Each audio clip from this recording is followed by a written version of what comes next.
You think danger has an address? You've been lied to.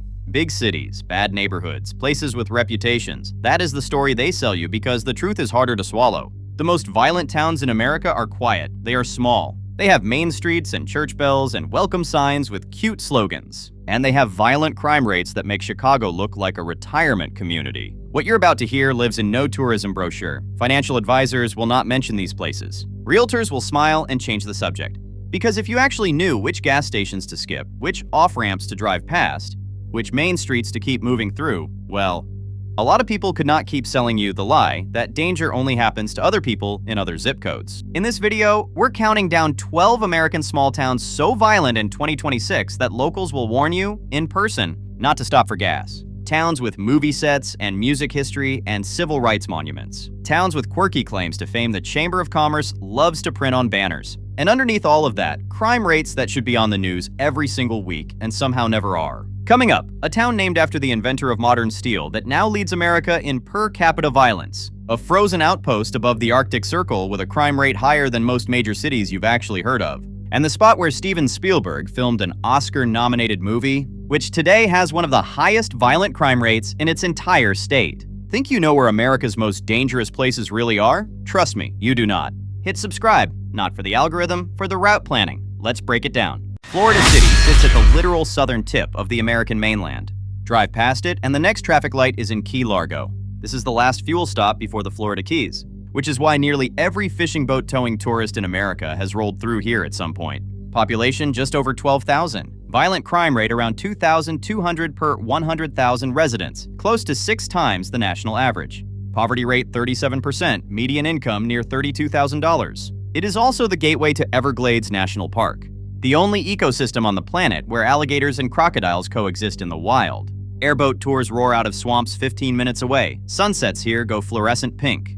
The catch is that you will be pulling up to a gas station at dusk with $8,000 of fishing gear strapped to your roof. And the locals will look at you the way a documentary crew looks at a wounded gazelle. It is not malice, not carelessness, just visibility. And in Florida City, visibility is the entire problem. Tourists assume they are already in paradise. They are 40 minutes early. This is the stretch where paradise charges them a tax, sometimes in cash, sometimes in catalytic converters. Sometimes in the part of the vacation they end up spending on hold with a claims adjuster. Picture sky going pink over the sawgrass, salt and diesel in the air, and mosquitoes the size of nickels orbiting your face. A pump clicks. The pickup 2 stalls down, keeps its engine running. You suddenly remember the rod holders bolted to your roof. Like this video, if you have ever driven through a town that felt 1 degree off and you could not say why, we're just getting started. And the next stop is so isolated, the locals do not get warnings. They get weather forecasts. Kotzebue sits 30 miles inside the Arctic Circle. There is no road to it. You arrive by bush plane, or you do not arrive at all. Population around 3,300. 111 violent crimes in a single recent reporting year,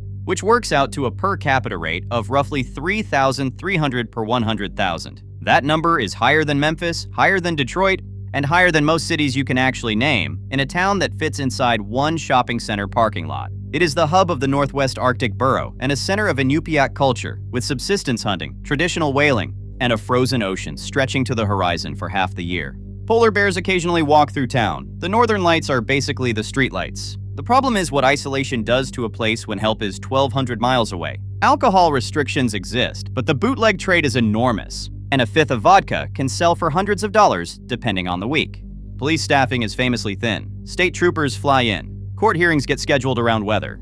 If something happens at 2 in the morning in December, you do not call 911 expecting headlights in 10 minutes. You call neighbors, hope they are sober, and bolt the door, because the next plane out is not coming until the storm passes, which might be Thursday. Comment Arctic if you would still visit Kotzebue for the northern lights, or absolutely not if the violent crime rate just took it off your travel list forever. And speaking of remote and overlooked, wait until you see what happens when a town founded in 1598 gets nicknamed the lowrider capital of the world. Espanola calls itself the lowrider capital of the world. It was also founded in 1598, 22 years before the Pilgrims landed at Plymouth Rock.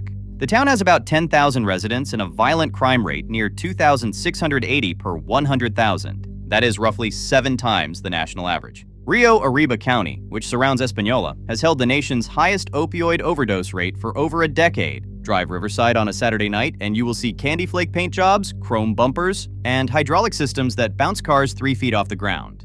Car shows, murals, genuinely beautiful art, all of it coming out of this town. There is also the small problem that Espanola sits at the bottom of a valley full of generational trauma. Spanish colonial, Pueblo, Anglo, and now cartel pipeline, all crashing into a town with shrinking police staffing and a single hospital. The lowrider culture is real. So, is the joke locals tell about the 3 seasons in Espanola: winter, summer, and overdose? Locals make that joke about themselves because the alternative is crying. Tourists come for the chile and the art. They leave with stories about the parking lot fight they saw on Riverside. You can have a beautiful afternoon in Espanola. You just want to be back at your hotel in Santa Fe by sundown. If you have ever lived in a place where the culture and the chaos coexist, drop a comment. I want to hear it. And up next, the small town where Steven Spielberg made movie history and somehow left it in worse shape than he found it. In the summer of 1985, Steven Spielberg moved into Wadesboro for 3 months to film The Color Purple. Whoopi Goldberg, Oprah Winfrey, and Danny Glover all lived in this town. The movie went on to be nominated for 11 Academy Awards. Today, Wadesboro has roughly 5,400 residents and a violent crime rate around 1,841 per 100,000, one of the highest in all of North Carolina. Poverty rate near 28%. The Anniston County Courthouse, where they shot the immigration scene, still stands, along with the chapel they moved piece by piece for the wedding sequence. Wadesboro has antebellum architecture, rolling Anniston County farmland, and what locals still call the Bennett Farm, the field that became the most famous purple flower bloom in Hollywood history. The trouble is what Hollywood took with it when production wrapped. The carpenters got paid, the hotels got booked, and the town got 15 minutes of fame plus 40 years of quiet decline. What you've got now is beautiful old buildings, empty storefronts, and a violent crime rate the Chamber of Commerce really wishes you would not look up. Spielberg shot a film about resilience here. The town has been doing the resilience part on its own ever since the trailers pulled out. And nobody is sending Quincy Jones back to write the score for what is happening on Green Street at midnight. If you love a town with a movie history, but a complicated present, this is yours. Just do not stop for fuel after dark, and definitely not at the station next to the courthouse. Stick around for number 8, a small Arkansas town that became globally famous for the worst possible reason. In 1993, 3 teenagers from West Memphis were convicted of murdering 3 8-year-old boys in a wooded area off Robin Hood Hills. They became known as the West Memphis 3, a national documentary campaign, eventually backed by Eddie Vedder, Peter Jackson, and Johnny Depp, led to their release 18 years later. Population just under 25,000, violent crime rate around 1,840 per 100,000. 461 violent crimes in a recent reporting year, in a town smaller than most state university dorm complexes. West Memphis sits directly across the Mississippi River from Memphis, Tennessee, which means it inherits every drug pipeline, every interstate runaway, and every traveler trying to skip the bigger city's hotel rates. Greyhound buses stop here. Truck stops sprawl across the Interstate 40 corridor. The kicker is the local economy never recovered after the case became a national obsession. Premium cable made multiple documentaries. There were books, podcasts, Peter Jackson's West of Memphis, and a feature film with Reese Witherspoon and Colin Firth. None of it brought back the factories, fixed the drug routes, or changed the fact that the case happened because 3 families lived in a town where children could disappear for hours and nobody noticed until the news vans showed up. Today, the violent crime rate is roughly 5 times the national average. The truck stops are still busy, the motel signs still flicker, and locals still warn travelers not to wander after dark. Hit subscribe because there is no way to get this kind of small-town reality from your evening news. And coming up at number 7, a town where the oldest blues radio show in America broadcasts a block from one of the most dangerous streets in the state. Helena-West. Helena is the home of King Biscuit Time, the oldest daily blues radio show in America, broadcasting since 1941. Sonny Boy Williamson made it world famous. B.B. King grew up listening to it on a battery radio in the Mississippi cotton fields. The town has just over 8,400 residents and a violent crime rate of 1,630 per 100,000, about 4.5 times the national average. Your chance of being a victim of violent crime here in a given year is roughly 1 in 62. Every October, the King Biscuit Blues Festival brings tens of thousands of music fans to downtown Helena. Mississippi River barges roll past. Cherry Street fills with sound. For one weekend a year, it is one of the most magical places in the American South. The other 51 weekends are a different conversation. This is a town where the economy has been collapsing since the cotton industry mechanized, where the population has dropped by half since the 1940s, and where local police staffing has been hollowed out by budget cuts year after year. The festival pays for the parade, it does not pay for the rest. So what you've got is a global blues institution broadcasting from a building 2 blocks from streets locals will tell you, very politely, to go around. The music still plays. The crime stats keep stacking. Both of those facts live in the same town, and neither of them is going anywhere fast. Like this video if you would still go to the Blues Festival in October, and let me know in the comments if you would book the hotel in town or commute from Memphis. Up next, a Michigan town that ended up in a Simon and Garfunkel song and never quite escaped the chorus. In 1968, Simon and Garfunkel released a song called America. The most famous line goes, "It took me 4 days to hitchhike from Saginaw." That song made Saginaw shorthand for small American town. Population around 43,000. Violent crime rate around 2,270 per 100,000, roughly 6 times the national average. 1 in 44 chance of being a victim of violent crime in a given year. Neighborhood Scout has ranked Saginaw one of the top 100 most dangerous cities in America for years. Saginaw was once the world's largest producer of General Motors steering systems. It had a downtown, a riverfront, a symphony, a thriving black middle class, the works. The Saginaw River still runs straight through the city. The old Hoyt Park still has its bandshell. The fall was savage. Plants closed. Population dropped roughly 40% from its peak. The tax base evaporated. What was left behind was a city the size of a mid-tier college town with the violent crime numbers of a major American metropolis and a police department that has been operating in survival mode for 2 decades. Locals will tell you Saginaw is 2 cities now, East Side and West Side. One of them runs on grit and church basements. The other one is what the song was about. The Simon and Garfunkel verse never said which side of the river you're hitchhiking from.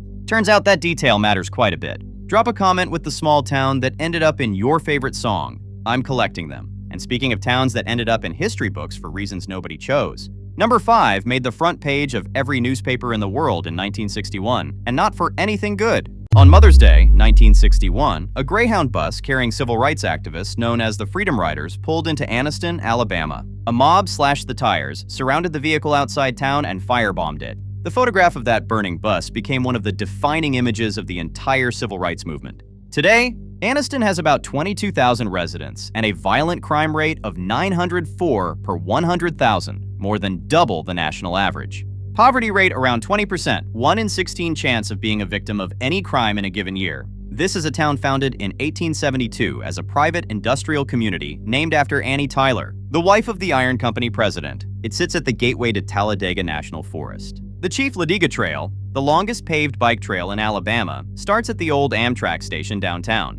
The problem is the same problem you have been hearing all video. Industry left, the tax base shrank, police staffing thinned. What was left is a city with mountains on 3 sides, beautiful old architecture, a museum of natural history that ornithologists travel across the country to visit, and a violent crime rate that has been catastrophic for 20 straight years. Locals will tell you Anniston has 2 faces, the Sunday morning version where families bike the Chief Ladiga, and the Friday night version where you absolutely do not park near Noble Street after the streetlights flicker on.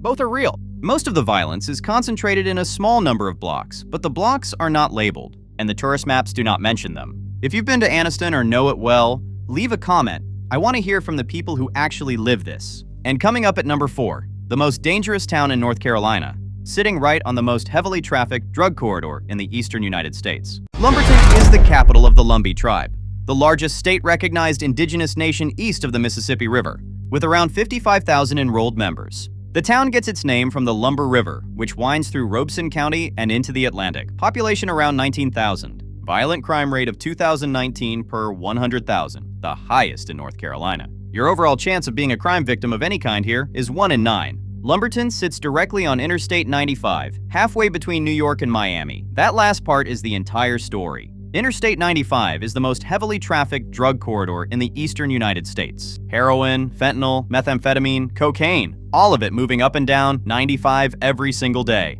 And Lumberton is the natural rest stop. Local police pull more drug interdiction here than entire counties further from the corridor. The result is a town that is genuinely beautiful in places. Lumbee tribal land, the river, working farms, deep historical roots, and absolutely brutal in others. You can attend the Lumbee Powwow in July, eat at a barbecue spot that has been family-run for 4 generations, and then drive 10 minutes and pass 3 boarded-up motels that exist for one purpose. Locals call it the 95 effect. Realtors call it the part of town we do not show after dark. Anyone who has spent more than a weekend here will tell you the same thing. Do not get fuel at the truck stops just off the interstate. Do not stop to fix a tire on the shoulder. And do not assume a closed business is just closed for the night. Share this video with a friend who insists they can take any road trip. they need to know which exits to skip. Number 3 is a town that founded one of the biggest airlines in the world and still cannot escape its own crime statistics. In 1924, a company in Monroe, Louisiana called Huff Dalen Dusters started crop dusting cotton fields by airplane. By 1929, it had become a passenger airline. By the 1940s, it was called Delta Airlines. Today, Delta is one of the largest airlines on Earth, and the town where it was born has not seen a year of low crime in living memory. Population around 47,000. Violent crime rate roughly 1,860 per 100,000, about 5 times the national average. Roughly 1,500 violent crimes in a recent reporting year. Poverty rate around 36%. Median household income just under $30,000. Monroe is also the next-door neighbor to West Monroe, which is where Duck Commander is headquartered. Duck Dynasty was filmed there. The whole national television beard and camo aesthetic, that came from this part of Louisiana. The downtown has the bones of a mid-century jewel. Riverfront, Art Deco theater, Greek revival mansions on Riverside Drive. The trade-off is brutal. Monroe is a college town anchored by the University of Louisiana, but the city around the university has been losing population, losing tax base, and losing police staffing for 30 years. The result is a city where you can take an honors course at noon and hear gunshots in your apartment 3 blocks away by midnight. Locals have learned to read intersections like maps to a different country. Park here, not there. Take this exit, skip that one. Walk in groups after sundown. The riverfront looks great in postcards. The postcards do not show the part of town where the same family has buried 2 cousins in 2 years to gun violence. And the airlines that started in Monroe? They will gladly fly you out from the regional airport. They are not booking flights in. Picture morning fog over the Ouachita River, sun coming up through the bald cypress, a Delta jet climbing west over the trees. Then picture the same town 6 hours later, after a school lets out, when the streets get quiet in a way that does not feel like rest. Comment founded an airline if you had no idea Delta started in Monroe. And up next at number 2, a small Alabama city whose bridge changed American history, and whose modern crime rate would shock the people who marched across it. On March 7, 1965, 600 civil rights marchers crossed the Edmund Pettus Bridge in Selma, Alabama, and were met by Alabama state troopers with billy clubs and tear gas. The day became known as Bloody Sunday. The footage led directly to the Voting Rights Act of 1965. The bridge is a National Historic Landmark. The annual Selma Bridge Crossing Jubilee draws members of Congress, civil rights leaders, and tens of thousands of pilgrims every year. Today, Selma has just over 17,000 residents, poverty rate 36.2%, unemployment around 13.7%. The city's overall crime grade from crimegrade.org for 2026 is a D-. The violent crime rate is among the highest in the entire United States for cities of any size. Walk across the Pettus Bridge on a clear morning, and you can feel the weight of every step John Lewis took. Brown Chapel AME is 2 blocks away. The route to Montgomery is marked. School groups arrive by the busload. Then there is the rest of the week. In recent years, Selma has seen a 14-year-old killed on Valentine's weekend, an innocent bystander shot to death in a Walmart parking lot during a daylight gunfight, and 2 teenagers charged with capital murder for that crime. Locals quoted on national radio have said, plainly, that they cannot sleep through the night without hearing gunfire. There is no spin on that. There is no Chamber of Commerce pamphlet that fixes it. A town that changed American history is now a town where a teenager is afraid to walk to a friend's house at sundown. The bridge is still there, the buses still come, the voting rights statues still stand, and the violent crime rate keeps climbing while the rest of the country argues about whose fault any of it is. Picture late afternoon, the sun catching the iron arches of the Pettus Bridge, the river slow and brown beneath it. The wind picks up, cicadas pulse in the live oaks. A car passes, then nothing. Quiet, the kind of quiet that historic ground earns. And the kind of quiet that, 4 blocks west of the bridge, means the streetlights are about to come on, and the conversation about who goes outside has already started inside every kitchen. Hit subscribe if anything in this video has moved you. There are towns on this list nobody is talking about, and they deserve daylight. The number 1 town on this list, named after the man who invented modern steel, currently among the most dangerous small cities in America. Bessemer was named in 1887 after Sir Henry Bessemer, the English inventor whose Bessemer process revolutionized the mass production of steel and basically built the modern industrial world. 2-time Heisman finalist and Major League Baseball outfielder Bo Jackson was raised in Bessemer. NFL legend Bart Starr was born here. So was actor Andre Holland. The town has a story to tell. It also has a violent crime rate of about 1,700 per 100,000, an overall crime rate of 87 per 1,000 residents, 763 violent crimes in a recent reporting year, in a town of about 25,000. Neighborhood Scout has ranked Bessemer the single most dangerous city in America in a recent year. Road Snacks has ranked it in the top 10 most dangerous small cities in the country in 2026. Your odds of being a victim of any crime in a given year are 1 in 11. Bessemer is 15 miles southwest of Birmingham. It still has the bones of an industrial powerhouse, old steel mills, freight rail lines, Carnegie-style civic buildings, a downtown grid that was once one of the busiest in the South. There's a Bo Jackson Recreation and Wellness Center and a Hall of History with steelworker exhibits that would honestly hold their own in any major museum. And then there is the rest. Bessemer has been hemorrhaging tax base since the steel industry collapsed in the 1970s. The schools are underfunded. The police force has been chronically understaffed for over a decade. Specific neighborhoods, particularly on the north side, have been experiencing violent crime at rates that would make a major metropolitan precinct call for federal help. Motor vehicle theft is so high here that Neighborhood Scout puts your odds of having your car stolen at 1 in 111 per year. That is not a statistic. That is a lifestyle. Insurance companies know it, residents know it, the town knows it. And the response, year after year, has been the same. Promises, plans, ribbon cuttings, and a violent crime rate that does not move.